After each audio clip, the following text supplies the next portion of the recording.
আমাদের প্রিয় রঙের তালিকায় সাধারণত অ্যাশ, ধূসর কিংবা সিলভার কালারটা একেবারেই থাকে না। কিন্তু এখন বাইরে যেরকম তাপপ্রবাহ চলছে, এরকম তাপপ্রবাহের মধ্যে আমরা কিন্তু অ্যাশ কালারটাকে আমাদের ফেভারিট কালারের তালিকায় রাখতে পারি। আজকে আমি যে ড্রেসটা পরে আছি সেটা পাকিস্তানি প্রিমিয়াম লং কটনের মধ্যে অ্যাশ কালারের একটা থ্রি পিস। এটা খুবই কমফোর্টেবল একটা ফেব্রিক, যেটা না পরলে আসলে বোঝা যাবে না যে এটা কতটা কমফোর্টেবল।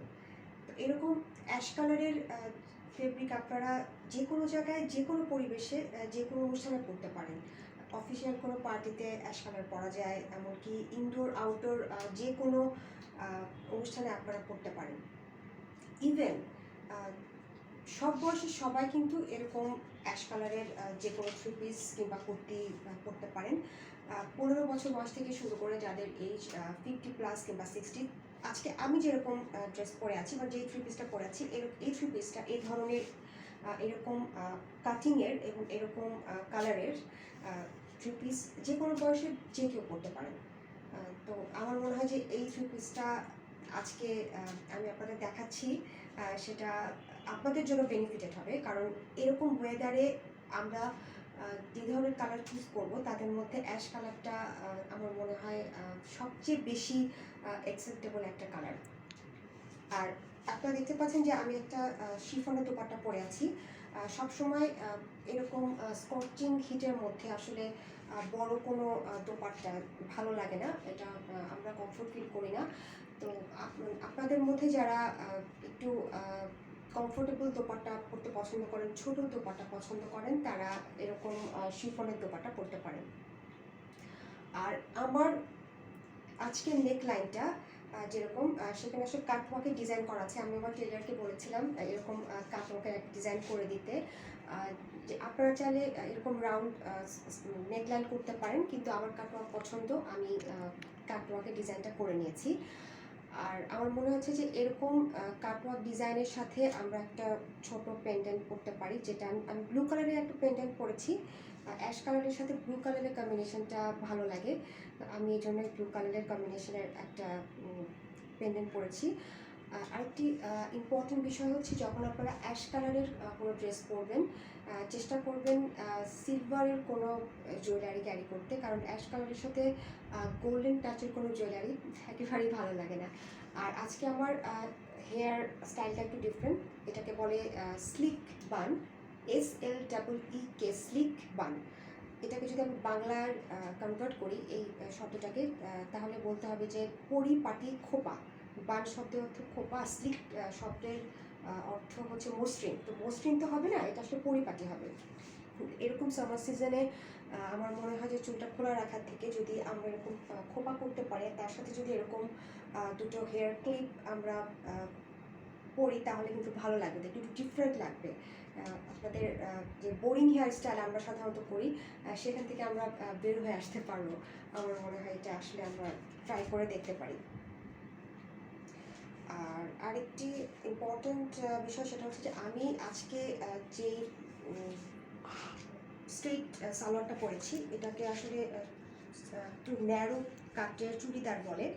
তো আমার মনে হচ্ছে এরকম ট্রেডিশনাল সুতির থ্রি পিসের সাথে একটু ন্যারো কাটের কোনো সালোয়ারই ভালো লাগবে। তো আমি চুড়িদার সালোয়ার বানিয়েছি, আপনারা চাইলে এটার সাথে স্ট্রেট প্যান্ট কিংবা পালাজো পরতে পারেন। আর গরমের মধ্যে স্লিপারটাই বেশি কমফোর্টেবল, তো আমি একটা ব্লু কালারের স্লিপার পরেছি। আপনারা চাইলে অন্য যে কোনো কালারের স্লিপার পরতে পারেন। আমি ব্লু কালারের একটা কম্বিনেশন রেখেছি অ্যাশ কালারের সাথে, যেটা আমার পেন্ডেন্ট, আমার ফিঙ্গারিং আর আমার স্লিপারের সাথে ম্যাচ করে। সেরকমভাবেই আমি আসলে আমার লুকটা ক্রিয়েট করার চেষ্টা করেছি। আর মেকআপের ক্ষেত্রে আমি বলবো যে আপনারা চেষ্টা করবেন হেভি ফাউন্ডেশন এরকম সিজনে ইউজ না করতে ফেসে, তাহলে আসলে মেকআপটা ক্রিস করতে পারে, সেটা দেখতে ভালো লাগবে না। আর মেকআপ লং লাস্টিং করতে হলে আপনাকে অবশ্যই কনসিলার দিয়ে মেকআপটা কমপ্লিট করতে হবে। আর আমি আমার আই মেকআপটা আজকে যেরকম করেছি, এটাকে বলে আইস বার্ক লুক, যেটা আসলে একদম নুড কালারের প্যাস্টেল পিঙ্কের সাথে স্কাই ব্লু কালারের কন্ট্রাস্ট দিয়ে আমি একটা আই মেকআপ ক্রিয়েট করেছি। আপনারা চাইলে এরকম করতে পারেন। আর আজকের আমার অল ওভার ফেসে আমি কোনো গ্লিটার কিংবা যেটাকে বলে শিমারি হাইলাইটার আমি ইউজ করিনি। কারণ এই ধরনের হাইলাইটার ইউজ করলে যেটা হয় যে আমরা যখন বাইরে যাই তখন আমাদের স্কিন খুব বেশি সোয়েটিং হয় আমাদের স্কিনে, তো যেটা আমাদের মেকআপটাকে একেবারে স্পল করে দিতে পারে। তো আমরা চেষ্টা করবো সামার সিজনে ফেসে হাইলাইটার অ্যাপ্লাই না করতে। আর আমার লিপস্টিকের কালারটাকে আসলে কী কালার করলে বেটার হবে, এটাকে লাইট মেরুন কালার বলেই ভালো হবে।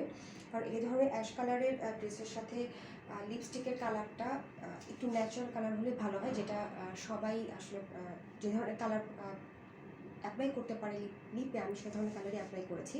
কোনো ধরনের কোনো শকিং পিঙ্ক, হট ম্যাজেন্টা কিংবা বোল্ড কোনো লিপ কালার ভালো লাগবে না। আর এরকম সিজনে এই ধরনের ড্রেসের সাথে এরকম কালারের সাথে তো অবশ্যই ভালো লাগবে না। আর আর এক্সেসরিজের ক্ষেত্রে আমি আমার হাতে সলিড সিলভারের চুড়ি পরেছি। তো আপনারা চাইলে যে কোনো ধরনের চুড়ি পরতে পারেন। আমার কাছে মনে হচ্ছে সলিড চুড়িটাই ভালো লাগবে বেশি, কারণ অ্যাশ কালারের সাথে সলিড সিলভারের চুড়িটাই সবচেয়ে বেশি ভালো লাগে। তো আপনারা চেষ্টা করবেন এরকম কোনো মেকআপ লুক ক্রিয়েট করতে।